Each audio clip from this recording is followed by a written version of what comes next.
में बहुत अच्छी दोस्ती थी। गगन के पापा की किराने की दुकान थी और अमन के पापा की कपड़े की दुकान थी। अमन और गगन दोनों साथ में खेलते और साथ में साइकिल से स्कूल जाते थे।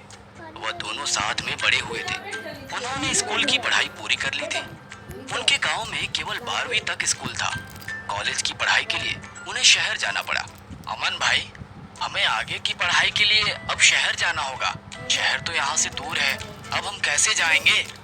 हाँ भाई, हम शहर कैसे जाए? हमारे पास तो गाड़ियाँ भी नहीं है।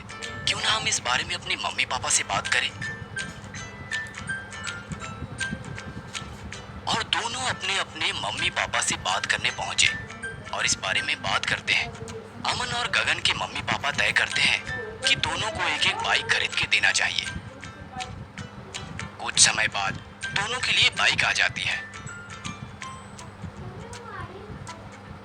बाइक से दोनों शहर पढ़ने जाते हैं और शाम तक वापस आ जाते। गगन तो अपनी बाइक धीरे चलाता था, पर अमन अपनी बाइक बहुत तेज चलाता था और उसे गाड़ी तेज चलाता देख गांव की लड़कियां उससे बहुत खुश हो जाती थी। देखो, अमन तेज गाड़ी चलाता हुआ कितना अच्छा लगता है। अमन लड़कियों की यह बात सुनकर और इतराते हुए गाड़ी चलाता और थोड़ी दूर से मुड़ के वापस आ जाता। हाय गर्ल्स, कैसी हो? वाओ, अमन तुम कितना अच्छा बाइक चलाते हो। जब बाइक चलाते हो तो बिल्कुल जॉन अब्राहम लगते हो। चुप रहे, अमन तो पक्का ऋतिक रोशन लगता है। अमन ये सुन के मन ही मन बहुत गदगद हो जाता है और सोचता है, शाबाश अमन, ऐसे ही लड़कियों पे अपना इंप्रेशन जमाते रहना, फिर तो छा जाएगा। लेकिन अभी इनको ज्यादा भाव मत दे। क्या हुआ अमन, क्या सोच रहे हो? कुछ नहीं। क्या तुम मुझे अपनी बाइक की राइड करा सकते हो? नहीं, अभी नहीं, बाद में, मुझे अभी बहुत काम है। और अमन स्पीड से वहां से चला जाता है। एक दिन अमन की गाड़ी थोड़ी खराब हो गई और धीरे चलने लगी। वो अपनी गाड़ी मैकेनिक के पास लेकर जाता है और मैकेनिक को अपनी गाड़ी में हुई खराबी के बारे में बताता है। तुम्हारी गाड़ी की मशीन ठीक से काम नहीं कर रही है और इसे अच्छे से चलाने के लिए इसमें सिलेंडर लगवाना होगा। अमन ये बात सुनकर बहुत उत्साहित हो जाता है और सोचने लगता है, अगर इससे मेरी गाड़ी और तेज चलने लगा तो अच्छा होगा। यह सब सोचने के बाद अमन अपनी गाड़ी पर सिलेंडर लगवा लेता है, जिससे उसकी गाड़ी और तेज चलने लग जाती है। अपनी गाड़ी में सिलेंडर लगवाने के बाद अमन तुरंत गगन के पास जाता है और उसे अपनी गाड़ी दिखाता है। अमन, ये तूने गाड़ी में क्या लगवा लिया? यह सिलेंडर है, जिससे मेरी गाड़ी माइलेज भी अच्छा देगी और दुगनी तेज चलेगी। यह तूने और क्या लगवा लिया? तू वैसे ही तो अपनी गाड़ी कितनी तेज चलाता था। अब तो थोड़ा ध्यान से चलाना, क्योंकि बारिश का भी मौसम है और हमारे गांव की सड़कों में गड्ढे भी बहुत है, जिसमें फिसलन और कीचड़ भी बहुत है। भाई, संभाल के चलाना तू। हाँ हाँ, ठीक है। अमन गगन की बात अनसुनी करके अपने घर चला जाता है। दूसरे दिन सुबह अमन और गगन दोनों कॉलेज जाने के लिए निकलते हैं। अमन देखता है कि एक लड़कियों का ग्रुप जा रहा है। लड़कियों को दिखाने के लिए अमन अपनी गाड़ी की स्पीड बढ़ाकर स्टाइल मारते हुए उनके सामने से जाता है और रोड पर ध्यान ना होने के कारण वो गड्ढे में स्लिप होकर गिर जाता है। गिरने के कारण अमन की गाड़ी का सिलेंडर टूट जाता है और टूटकर कीचड़ से भरे गड्ढे में गिर जाता है और कीचड़ उछलकर अमन के पूरे मुंह और कपड़ों में गिर जाता है। यह सब देखकर लड़कियां अमन की खूब हंसी उड़ाने लग जाती है। अमन की सारी स्टाइल धरी की धरी रह जाती है। Tractor mini bus. शहर से बहुत दूर पांचबेड़ी नाम का एक गांव था। शहर से बहुत दूर होने के कारण लोगों के शहर आने जाने में बहुत समस्या होती थी। उसी गांव में ज्यादातर लोग गरीब थे। इसी कारण किसी के पास भी किसी प्रकार का कोई वाहन नहीं था। या तो लोग पैदल जाते या तो लोग बैलगाड़ी से जाते।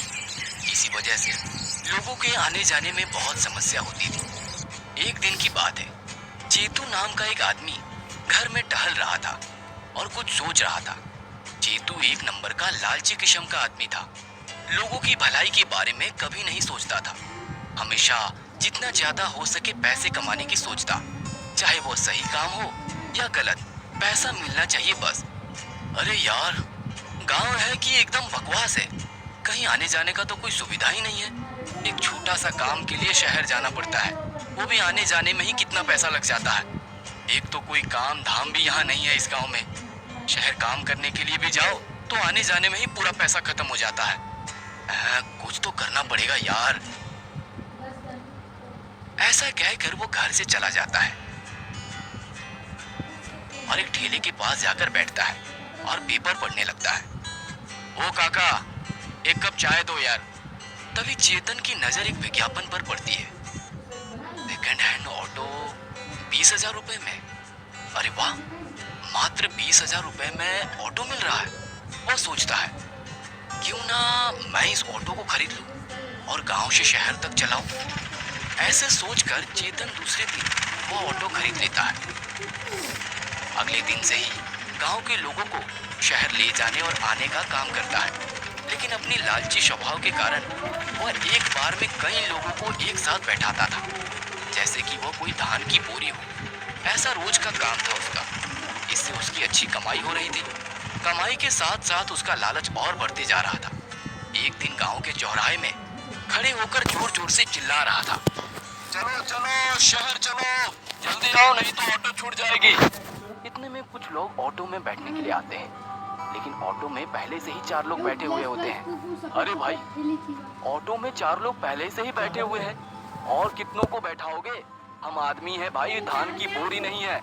ओ भाई, बैठना है तो बैठो, नहीं तो जाओ पैदल। शहर कितना दूर है यहाँ से, आने जाने में कितना पेट्रोल लगता है तुमको मालूम है?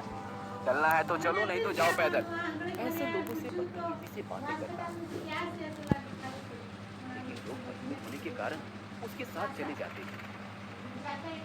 उसी गांव में एक जुगाड़ू राम चतुर्वेदी नाम का एक आदमी रहता था। जैसा नाम, काम भी हर चीज जुगाड़ से बनाता था। एक दिन वो अपने खेत में काम कर रहा था, तभी उसके ट्रैक्टर के पीछे वाला हिस्सा वो टूट जाता है। अरे ये क्या हो गया यार, पीछे का हिस्सा टूट गया, अब मैं कैसे काम करूँगा? तभी उसकी नज़र पास में पड़े हुए 2 हल पर पड़ती है। वो जाकर उसे लेकर आता है और अपने ट्रैक्टर के पीछे फीड कर देता है और फिर से खेत की जुताई करता है। इसी प्रकार किसी का किसी तरीके से वो जुगाड़ कर देता है और अपना काम चलाता है। एक दिन जुगाड़ू राम का ट्रैक्टर खराब हो जाता है। अरे यार, ये ट्रैक्टर फिर से कैसे खराब हो गया? चलो शहर जाकर इसका कुछ पार्ट्स लेकर आता हूँ।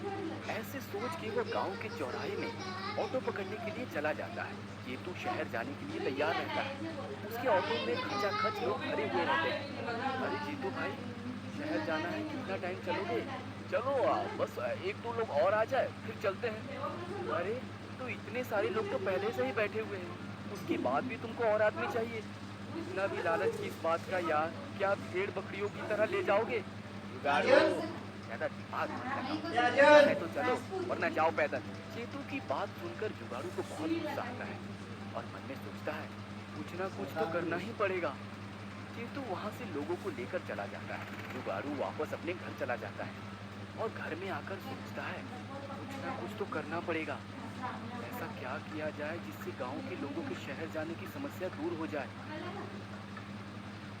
अगले दिन जुगाड़ू राम शहर जाता है और वहां से बहुत सारे सामान लेकर आता है और अपने ट्रैक्टर और ट्रॉली को सवारी गाड़ी बनाने में लगता है। ट्रॉली के पीछे भाग में कुर्सियां लगा देता है, लोगों को धूप ना लगे इसलिए ऊपर में शादी वाला टेंट लगा देता है और सामने में एक पंखा भी लगा देता है। तभी एक आदमी आता है। जुगाड़ू भाई, इस बार क्या जुगाड़ कर रहे हो? अरे भाई, मैं अपने ट्रैक्टर को ट्रैक्टर मिनी बस बना रहा हूँ। बस गांव के लोगों को शहर तक ले जाने का काम करूँगा, इससे शहर आने जाने की सारी समस्या खत्म होगी। वाह जुगाड़ू भाई, इस बार तो बहुत अच्छा जुगाड़ किया।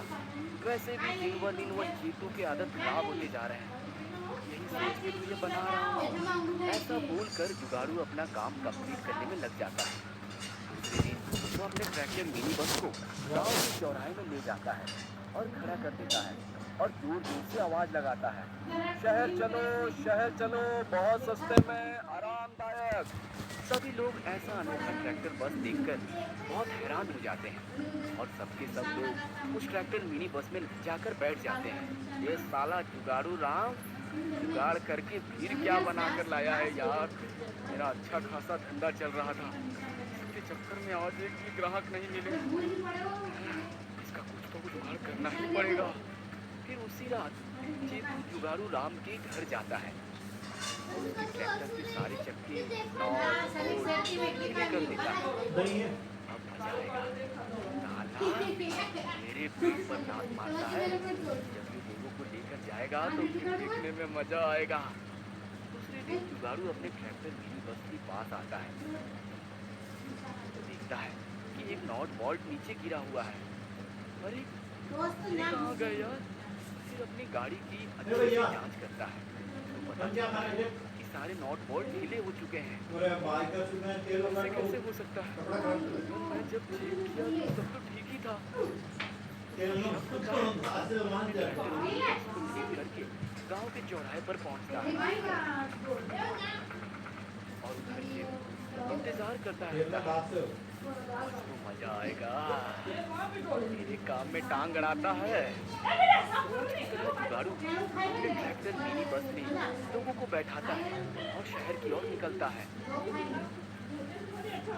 चेतू उसके पीछे पीछे अपनी ऑटो लेकर निकलता है और ट्रैक्टर मिनी बस को ओवरटेक करने लगता है। करने के बाद चेतू को गिराना चाहता था ना, अब देख बेटा मेरा क्या होता है। ऐसा बोलकर जुगाड़ू जोर से ऑटो को टक्कर मारता है और ऑटो अपना बैलेंस खोकर दुलकते खड़े से खड्डे में गिर जाता है। सभी लोग दौड़कर वहां पहुंचते हैं। चेतू छोटी सी डाली के सहारे लटका हुआ रहता है और ऑटो नीचे गिरा हुआ रहता है। बचाओ बचाओ बचाओ रे, कोई तो बचाओ। क्यों रे? नहीं कल रात को सारे बोल्ट ढीले किए थे ना मेरे ट्रैक्टर के, ताकि हम लोग गिर जाए। हाँ अब तू लटका हुआ रहा यहीं पे। हाँ भाई, मैंने ही किया था, मुझे माफ कर दो। मैं आगे से ऐसा कुछ भी नहीं करूँगा। अब कृपा करके मुझे यहाँ से बाहर निकालो, मैं मरना नहीं चाहता। अभी तो मेरी शादी भी नहीं हुई है। सब लोग मिलकर उसको वहाँ से बाहर निकालते हैं। मुझे माफ कर दो जुगाड़ू भाई, मैं लालच और जलन के कारण तुम्हारा नुकसान करने का सोच रहा था। मुझे माफ कर दो। ठीक है, आगे से ऐसा कुछ मत करना। और सभी लोग मिलकर रस्सी से ऑटो को बांधकर बाहर निकालते हैं। इसके बाद दूसरे दिन से